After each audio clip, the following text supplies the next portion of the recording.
ओम ज्ञानतिमिरान्धस्य ज्ञानाञ्जनशलाकया चक्षुरुन्मीलितं येन तस्मै श्रीगुरवे नमः। नमो विष्णुपादाय कृष्णपृष्ठाय भूतले श्रीमते भक्तिवेदान्त स्वामिनिति नामिने। नमस्ते सारस्वते देवे गौरवाणी प्रचारिणे निर्विशेष शून्यवादी पाश्चात्य देश तारिणे नित्यानंद नमस्तुभ्यं प्रेमानंद प्रदायिने कलो कल्मषनाशाय जानुवापते नमः।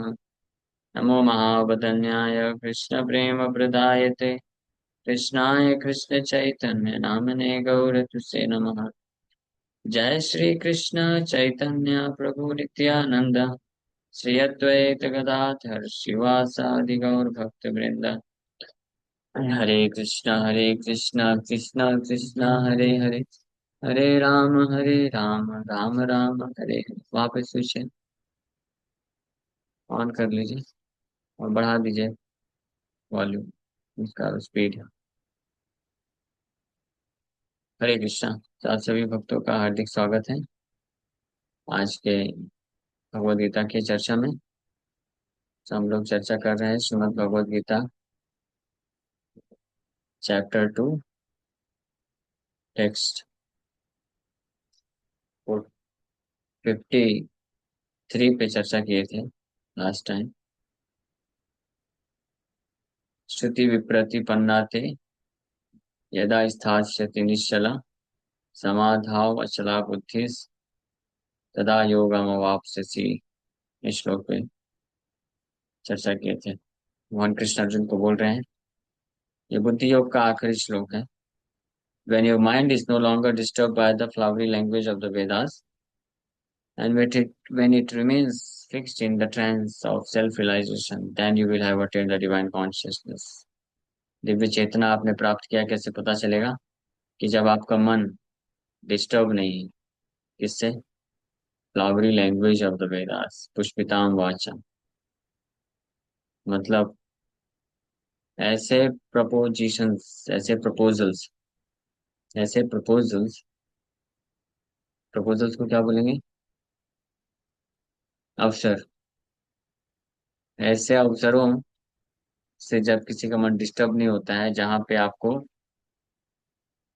कुछ भौतिक लाभ प्रदान करने का एश्योरेंस मिले, हाँ, एश्योरिटी मिले कि आपको ये भौतिक लाभ मिलेगा। और अगर आप मन डिस्टर्ब नहीं होता, अरे वाह ये बहुत अच्छा मौका है। प्रस्ताव। ऐसे प्रस्तावों से जब कोई डिस्टर्ब नहीं होता है, जिसमें कुछ भौतिक लाभ प्रदान किए जाते हैं, तो जो व्यक्ति इससे डिस्टर्ब नहीं होता है, तो वो दिव्य चेतना में स्थित। कि हम लोग इस श्लोक पे ऑलरेडी चर्चा कर लिए थे। अब नेक्स्ट श्लोक। तो भगवान यहाँ पे बुद्धि योग सेक्शन कंक्लूड कर दिए इस श्लोक को बोल करके। Arjun, on the basis of what Krishna spoke so far from text number 39 to 53, ये लगभग 15-16 श्लोक ना, 15-16 श्लोकों में जब भगवान ने बुद्धि योग भक्ति योग का शिक्षा दिया, तो अर्जुन इसको बड़े ध्यान से सुने समझे और बहुत इंस्पायर हुए। और अर्जुन के हृदय में ये प्रश्न उठा, जिज्ञासा हुई कि भला ऐसे व्यक्ति को मैं पहचानूं कैसे, या मेरे अंदर इस प्रकार की चेतना, दिव्य चेतना विकसित हो रही है नहीं हो रही है, मैं कैसे जानूं? इसके कुछ लक्षण तो बताइए कृष्ण। तो अर्जुन का ये जो श्लोक है, 54 नंबर प्रश्न है। अर्जुन वाचा, स्थित प्रज्ञस्य का भाषा समाधि स्थित स्थितस्य केशव स्थितधि किम प्रभाषेत किमासीत व्रजेत किम। So Arjuna said, O Krishna, what are the symptoms of one whose consciousness is thus merged in transcendence? How does he speak? And what is his language? How does he sit? And how does he walk? हे कृष्ण, अर्जुन प्रश्न पूछ रहे हैं कि हे कृष्ण, जिसकी चेतना दिव्य है, merged इन transcendence, Divya हो चुकी है या दिव्य जगह है। हाँ। उसके लक्षण क्या है, ये पहला प्रश्न है। व्हाट आर द सिम्टम्स, स्थित प्रज्ञस्य का भाषा, हाउ डज ही स्पीक, समाधि स्थित केशव स्थित किम प्रभाषित, कैसे बोलता है वो, क्या भाषा बोलता है, कौन सी लैंग्वेज बोलता है। इंग्लिश बोलता है, हिंदी बोलता है, संस्कृत बोलता है, गुजराती, मराठी, बंगाली, कौन सी भाषा बोलता है। ये भाषा पूछ रहे हैं क्या अर्जुन? ये भाषा नहीं पूछ रहे हैं, दूसरी भाषा। यहाँ पे भाषा का अर्थ कुछ और है। वो हम लोग जब भगवान कृष्ण उत्तर देना चालू करेंगे तब बताएंगे कि भाषा का अर्थ क्या है।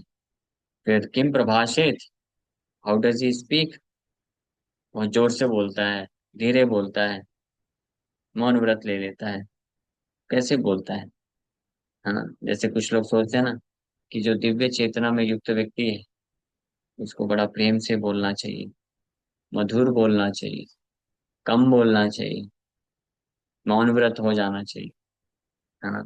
इसलिए अर्जुन क्लैरिफाई कर रहे हैं भगवान को, ये भगवान बताएंगे ना कि किम प्रभाषे, कैसा बोलता है वो, हाउ डज ही स्पीक। तो कैसा बोलता है, जोर से बोलता है, धीरे बोलता है, मधुर बोलता है, कड़वा बोलता है, ये मतलब नहीं। क्यों बोलता है, what does he speak, how does he speak means what does he speak and why does he speak. Consciousness को बताने, कृष्ण कॉन्शियस जो व्यक्ति है, कृष्ण भावना भावित है, तो वो क्या बोलता है, क्यों बोलता है, कैसे बोलता है। हाँ, किम आसित, आसित मतलब कैसे बैठता है, पलथी मार के बैठता है, या वो कौन सा आसन होता है, पद्मासन में बैठता है, या वज्रासन में बैठता है, हाँ, या सुखासन में बैठता है, कौन सा आसन में बैठता है। कृष्णासन में बैठता है, कृष्णासन करके एक होता है, वो आपको बताएंगे।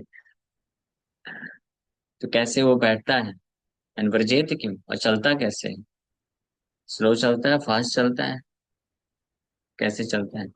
तो ये नहीं मतलब है कि कैसे चलता है, स्लो चलता है, फास्ट चलता है, दौड़ता है, नाचते हुए चलता है, ये मतलब नहीं।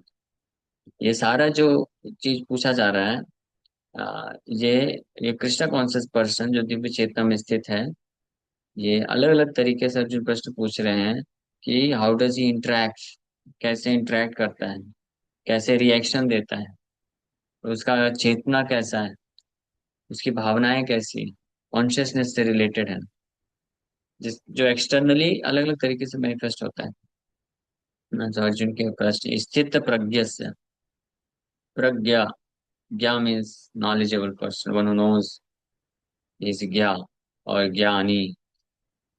हाँ, और प्रज्ञा मीन्स प्रकृष्ट रूपेण ज्ञा, पूर्ण रूप से जो ज्ञान पर स्थित है, प्रज्ञस्य। तो प्रज्ञस्य का अर्थ होता है one who not only knows but he can act also, जो जानता है और साथ ही साथ में उस पे एक्ट भी कर सकता है। ज्ञान, वैसे ज्ञान क्या है, हाँ, इसको कोई बता सकता है, व्हाट इज नॉलेज। फिर उसके बाद आपको बताना है, दूसरा क्वेश्चन भी सुन लीजिए, what is superior knowledge, and then third question, what is super most knowledge, superlative. या इसी को नॉलेज, कॉन्फिडेंशियल नॉलेज, या मोस्ट कॉन्फिडेंशियल नॉलेज, गीता में जैसा बताया गया है। यस, कोई बता सकता है आप में से, बताइए। हरे कृष्ण। नॉलेज हम लोग चर्चा कर रहे हैं। प्रज्ञा, प्रज्ञा मीन्स प्रकृष्ट रूपेण क्या, पूरी तरीके से जो ज्ञान में स्थित है। समाधि स्थित, स्थित, स्थित प्रज्ञस्य और समाधि स्थित, ये दोनों एक ही चीज है। इसलिए आप देखेंगे प्रभुपाद जी के शब्दार्थ अगर आप पढ़ेंगे ना, तो आपको बिल्कुल सटीक और प्रैक्टिकल इंफॉर्मेशन, ज्ञान मिल जाएगा इन शब्दों का। प्रज्ञस्य। अब आप शब्दार्थ पढ़ते हैं। प्रभात जी लिख रहे हैं, स्थित प्रज्ञस्य मतलब one who is situated in fixed Krishna consciousness. Krishna भावनामृत में जो फिक्स्ड है, उसको बोलते हैं ये स्थित प्रज्ञस्य। यानी प्रज्ञस्य सिचुएटेड इन फिक्स्ड मतलब स्थित है। प्रज्ञस्य मतलब कृष्ण कॉन्शियसनेस, कृष्ण पूर्ण ज्ञान। पूर्ण ज्ञान क्या है? कृष्ण भावनामृत हो, कृष्ण भावना भावित हो, कृष्ण भावना, कृष्ण के प्रति भावना रखना, इसको क्या बोलते हैं? प्रज्ञस्य। समझ पा रहे हैं ना? जब कृष्ण कॉन्शियसनेस बोला जाता है तो राम कॉन्शियसनेस भी अंडरस्टूड है। ठीक है ना? So don't be discourage. Krishna के प्रति या राम जी के प्रति जो भावना भावित है, वो प्रज्ञस्य है, स्थित प्रज्ञस्य है। का भाषा समाधि स्थित, और समाधि में स्थित है कौन? जो समाधि का अर्थ भी यही है, जो कृष्ण कॉन्शियसनेस में ही स्थित रहता है उसको समाधि बोलते हैं। स्थित धी, और इसी को स्थित धी भी बोला जाता है। धी मतलब इंटेलिजेंस, बुद्धि। हाँ। आपका बुद्धि कहाँ है? धी। बुद्धि means one fix in Krishna consciousness. तो जो कृष्ण भावनामृत में फिक्स है, जिसका इंटेलिजेंस, उसको ही बोलते हैं स्थित धी। और जिसका इंटेलिजेंस कृष्ण भावनामृत में फिक्स नहीं है, उसको क्या बोलते हैं?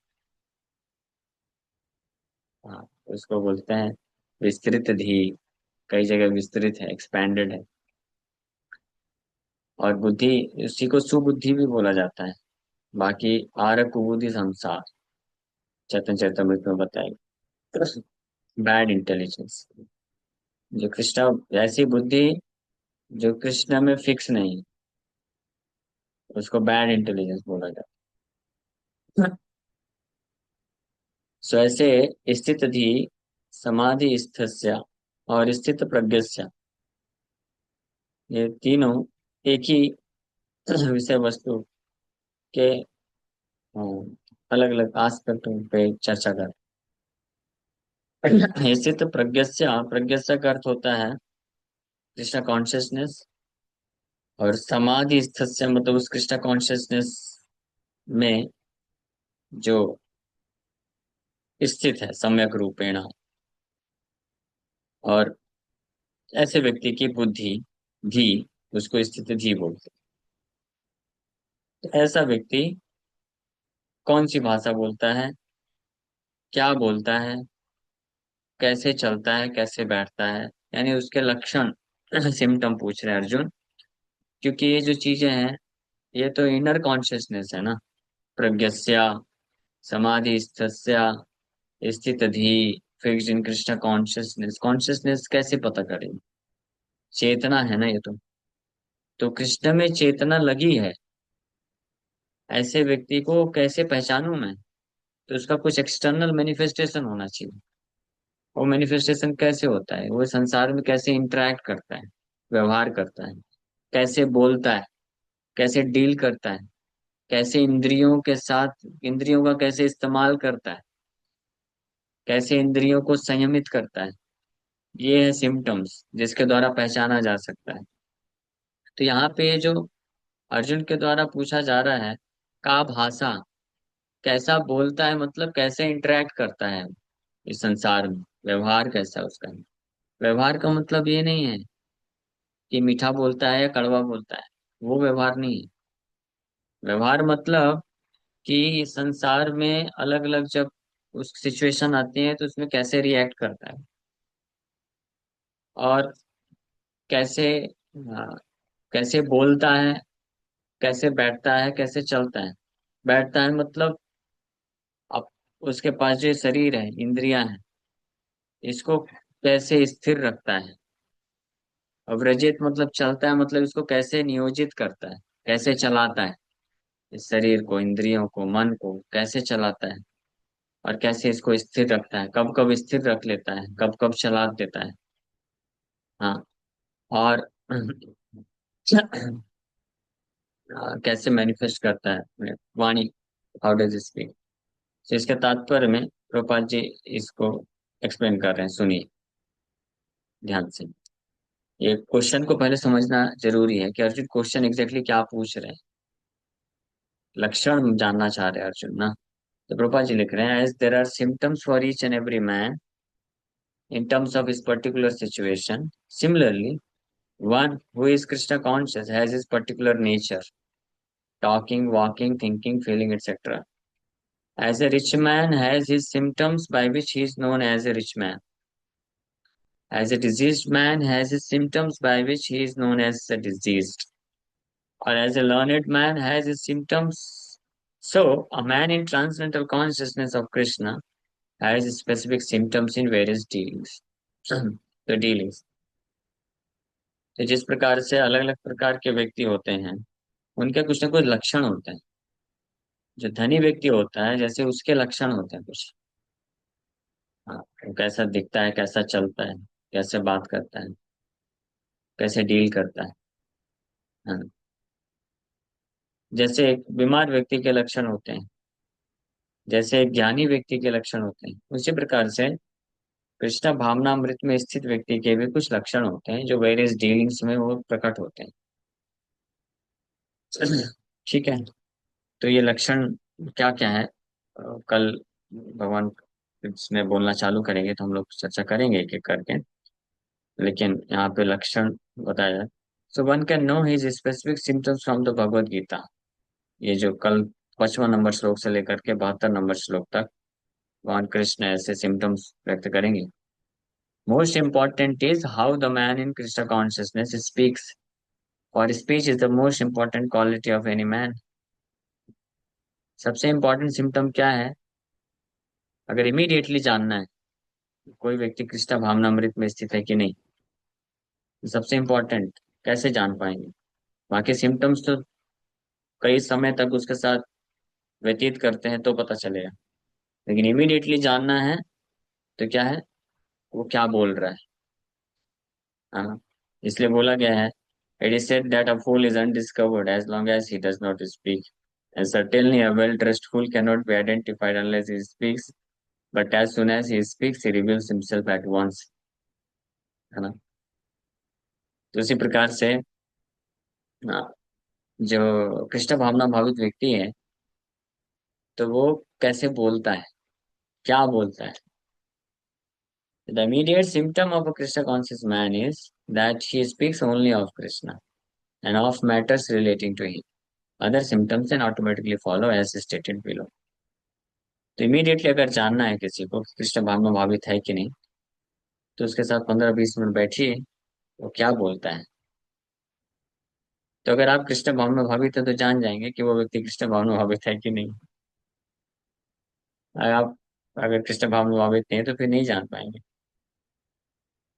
सो Krishna conscious man immediate symptom क्या है कि speaks only of Krishna and matters relating to him. वो कृष्ण के बारे में ही बोलता है और कृष्ण से संबंधित वार्ताएं ही करता है, उसी में उसको इंटरेस्ट होता है। ये इमीडिएट सिम्टम है। फिर अन्य जो लक्षण है वो फॉलो करते हैं, वो अगले श्लोक से भगवान बोलना चालू करेंगे। और आप जानना चाहते हैं सबसे प्रोमिनेंट सिम्टम क्या है, सबसे इम्पोर्टेंट सिम्टम जिसको भगवान कई बार रिपीट करेंगे, कोई गेस कर सकता है।